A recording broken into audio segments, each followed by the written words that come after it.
Hi friends, welcome to Chellam Tips. Friends, இன்னைக்கு வீடியோவில் ஈஸியான ஹெல்த்தியான ஒரு கேக் ரெசிபி தான் பார்க்க போகிறீங்க.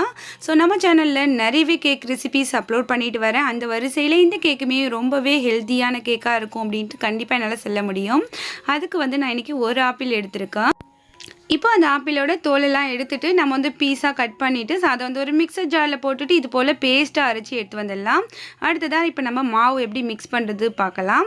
இப்போ நான் வந்து ஒரு எக் எடுத்திருக்கேன். நீங்கள் வந்து எக்கு சாப்பிட மாட்டீங்க அப்படின்னாக்கா 3-4 ஸ்பூன் தயிர் எடுத்துக்கோங்க. இப்போ ஒரு அரை கப் அளவுக்கு சுகர் எடுத்திருக்கேன். ஒரு கப் மாவு எடுக்க போகிறோம் அப்படின்னாக்கா அதில் வந்து பாதி அளவுக்கு சுகர் எடுத்துக்கோங்க. அடுத்ததாக ஒரு 1/4 கப் அளவுக்கு நம்ம வந்து சமையலுக்கு பயன்படுத்துகிற சன்ஃப்ளவர் ஆயில் நான் வந்து சேர்த்துருக்கேன். இப்போ இது எல்லாத்தையுமே சேர்த்து நல்லா நம்ம வந்து மிக்ஸ் பண்ணிக்கலாம். ஒரு ஃபோர்க்கு இல்லைன்னா விஸ்க் வச்சுட்டு நீங்கள் மிக்ஸ் பண்ணிக்கலாம். இப்போ நல்லா மிக்ஸ் ஆகிடுச்சு ஃப்ரெண்ட்ஸ். ஸோ இந்த அளவுக்கு வெள்ளையாக மாறிடுச்சு பாருங்கள். ஆனதுக்கப்புறம் மாவு வந்து சேர்த்துக்கலாம். நான் வந்து அரை கப் மைதா மாவும் அரை கப் கோதுமை மாவும் எடுத்திருக்கேன். ஸோ இப்போ வந்து நம்ம ஆப்பிள் பேஸ்ட்டை ஃபஸ்ட்டு சேர்த்துட்டு அதையுமே நல்லா மிக்ஸ் பண்ணிவிட்டு அதுக்கப்புறம் நம்ம வந்து இது கூட மாவு வகைகளை சேர்க்கலாம். இப்போ நான் வந்து ஆப்பிள் சேர்த்துட்டேன். இதை வந்து நம்ம அப்படியே மிக்ஸ் பண்ணிக்கலாம். இப்போ நல்லா மிக்ஸ் ஆகிடுச்சு. எனக்கு வந்து இந்த பவுல் வந்து சின்னதாக இருக்கிறதுனால கொஞ்சம் பெரிய சைஸுக்கு நான் மாற்றிக்கிறேன். இப்போ இது கூட நம்ம வந்து மாவுலாம் சேர்க்கலாம். அரை கப் அளவுக்கு நான் வந்து மைதா சேர்க்குறேன். அடுத்ததாக அதே அரை கப் அளவுக்கு கோதுமை மாவு சேர்த்துக்கிறேன். நீங்கள் வந்து ஃபுல் அண்ட் ஃபுல் கோதுமை மாவில் கூட பண்ணலாம். ரொம்பவே ஹெல்த்தியாக இருக்கும். இப்போ அரை ஸ்பூன் அளவுக்கு பேக்கிங் சோடா, 1 ஸ்பூன் அளவுக்கு பேக்கிங் பவுடர் சேர்த்துருக்கேன்.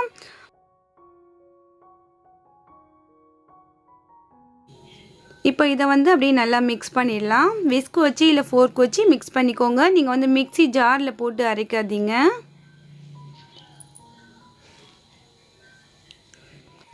அடுத்ததாக இது கூட ஒரு 1/4 ஸ்பூன் அளவுக்கு பட்டையை தூள் பண்ணி அந்த தூள் சேர்த்துருக்கேன். ஒரு பிஞ்சு சால்ட்டு சேர்த்துருக்கேன். அதையுமே நல்லா மிக்ஸ் பண்ணிக்கலாம். பட்டை தூள் இல்லை அப்படின்னாக்கா நீங்கள் வந்து வெண்ணிலா எசன்ஸ் சேர்த்துக்கோங்க.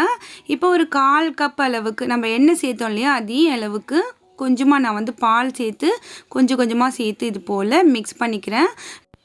இந்த பேட்டர்னோட கன்சிஸ்டன்சி இந்த அளவுக்கு இருந்தால் போதும் ஃப்ரெண்ட்ஸ். நான் வந்து இந்த அளவுக்கு பாலோடு நிறுத்திட்டு இந்த மாதிரி நல்லா மிக்ஸ் பண்ணி வச்சுருக்கேன். இப்போ வந்து நம்ம இதை ஒரு கேக் பேனுக்கோ இல்லை உங்ககிட்ட பேன் இல்லைன்னா இந்த மாதிரி ஏதாவது ஒரு வீட்டில் இருக்கக்கூடிய பாத்திரத்துலையோ நீங்கள் வந்து வைக்கலாம். அதில் வந்து கொஞ்சமாக ஆயில் தடவிட்டு நல்லா க்ரீஸ் பண்ணிவிட்டு இந்த மாவு வந்து நான் இதுக்குள்ளே சேர்த்துட்றேன். இன்றைக்குமே நம்ம வந்து இதை கடாயில் தான் செய்ய போகிறோம். இந்த கேக் வந்துட்டு என்கிட்ட ஓவன்லாம் இல்லை ஃப்ரெண்ட்ஸ். ஓவன் இருக்கவங்க தான் கேக் செய்யணும் அப்படின்ட்டுலாம் இல்லை. ஓவனே இல்லைனாலுமே நம்ம வந்து கேஸ் சிலிண்டரில் கடாய் மட்டுமே யூஸ் பண்ணி சூப்பராக கேக் செய்யலாம். இப்போ நான் வந்து இதை கொஞ்சமாக டெக்கரேட் பண்ணுறதுக்கு இந்த வெள்ளரி விதைகள் இருக்கு இல்லையா, அதை வந்து சேர்த்துக்கிறேன். நீங்கள் வந்து முந்திரி, பாதாம், ஸோ என்ன வேணாலும் உங்ககிட்ட என்ன இருக்கோ அதை சேர்த்துக்கோங்க. இந்த வெள்ளரி விதை வந்து ரொம்பவே அழகாக இருக்கும் பார்க்கும்போது. இப்போ ஒரு கடாய் வச்சுட்டு அதில் வந்து ஸ்டாண்டு போட்டு நல்லா ஹீட் பண்ணியிருக்கேன். ஒரு 5 நிமிஷம் போல் நல்லா ஹீட் பண்ணிக்கிட்டேன்.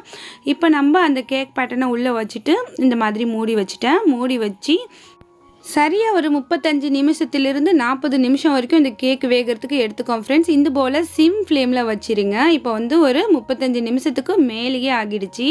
நல்லா வந்து கேக் வந்து ஃப்ளூப்பியாக உப்பி வந்திருக்கு. இந்த மாதிரி ஒரு குச்சோ இல்லை நைஃபோ விட்டு பார்த்தீங்கன்னா ஒட்டாமல் வரணும். ஸோ இப்போ நம்ம கேக் வந்து சூப்பராக ரெடி ஆகிடுச்சு. இதை எடுத்து அப்படியே வெளியில் ஆறுறதுக்கு விட்டுடலாம். ஆறுனதுக்கு அப்புறம் மட்டும்தான் நீங்கள் வந்து கட் பண்ணணும். அதுக்கு இடையில் கட் பண்ணிங்கன்னா உங்களுக்கு வந்து கேக் வந்து சாஃப்டாக இருக்காது, உடையும். இப்போ வந்து நல்லா ஆறிடுச்சு ஃப்ரெண்ட்ஸ். எல்லாமே ஓரங்கள்லாம் அழகாக எடுத்துகிட்டு வந்திருக்கு. ஸோ இப்போ நம்ம இதை வந்து கட் பண்ணி பார்க்கலாம். ஸோ எப்படி இருக்குது அப்படிங்கிறத. அவ்வளோதான், சூப்பராக இருக்குது பாருங்கள். செம்மையாக என்ஜாய் பண்ணி இன்றைக்கி எங்கள் வீட்டு குட்டீஸ் எல்லாமே சாப்பிட்டாங்க. ஸோ நீங்களும் கண்டிப்பாக ட்ரை பண்ணி பாருங்கள். எவ்வளோ ஃபுல்பியாக இருக்குது பாருங்கள். நல்ல புஸ்ஸுன்னு வந்திருக்கு. இப்போ நம்ம இதை கட் பண்ணியும் பார்த்துடலாம். ஹெல்த்தியான கேக் ஃப்ரெண்ட்ஸ். கண்டிப்பாக நீங்கள் வீட்லேயே செஞ்சு கொடுக்கறது ரொம்பவே ஹெல்த்தியாக இருக்கும். கடைகளில் வாங்குறத விட கடைகளில் தேடினா கூட இந்த மாதிரி ஆப்பிள் ஃப்ளேவரோட ஆப்பிள் போட்டு செஞ்ச கேக் எல்லாமே உங்களுக்கு கிடைக்கிறது கஷ்டம்தான். ஸோ எவ்வளோ சாஃப்டாக இருக்குன்னு பாருங்கள். இதோட டெக்ஸ்சர் வந்து எனக்கு இன்றைக்கி ரொம்பவே பிடிச்சிருந்துச்சி. ரொம்ப சாட்டிஸ்ஃபேக்ஷனாக இருந்துச்சு ஃப்ரெண்ட்ஸ். கண்டிப்பாக நீங்களும் ட்ரை பண்ணி பார்த்துட்டு எனக்கு வந்து ஃபோட்டோ எடுத்து எப்பயும் போல் chellamtips@gmail.com அப்படிங்கிற இமெயில் ஐடிக்கு எனக்கு மறக்காமல் சென்ட் பண்ணுங்கள். பார்க்கையில் எனக்கு ரொம்ப ரொம்ப ஹாப்பியாக இருக்கும். இப்போ கட் பண்ணியாச்சு ஃப்ரெண்ட்ஸ். எவ்வளோ சாஃப்டாக இருக்குது அப்படிங்கிறத பாருங்கள். கண்டிப்பாக நீங்களும் இது போல் செஞ்சு பாருங்கள். அவன் இருந்துச்சு அப்படின்னா தான் கேக் செய்யணும் அப்படின்ட்டுலாம் இல்லை. நம்ம வீட்டில் இருக்க பொருட்களே போதும். ரொம்பவே எளிமையான முறையில் ரொம்ப ஹெல்த்தியான கேக் வந்து செஞ்சாச்சு பாருங்கள். ஸோ நீங்களும் இது போல் செஞ்சு கொடுத்து உங்கள் வீட்டு குட்டீஸை என்ஜாய் பண்ண வைங்க. இந்த வீடியோ பிடிச்சிருந்துச்சுன்னா எப்பயும் போல் லைக் பண்ணி இனிமேல் நம்ம சேனலை சப்போர்ட் பண்ணுங்கள் ஃப்ரெண்ட்ஸ். இந்த வீடியோ பற்றின கருத்துக்களை மறக்காமல் வந்து கமெண்ட் செக்ஷனில் தெரியப்படுத்துங்க. அடுத்த ஒரு இன்ட்ரெஸ்டிங்கான யூஸ்ஃபுல்லான கண்டென்ட்டோட உங்களை நான் சந்திக்கிறேன். அது வரைக்கும் தேங்க்ஸ் ஃபார் வாட்சிங். பாய்.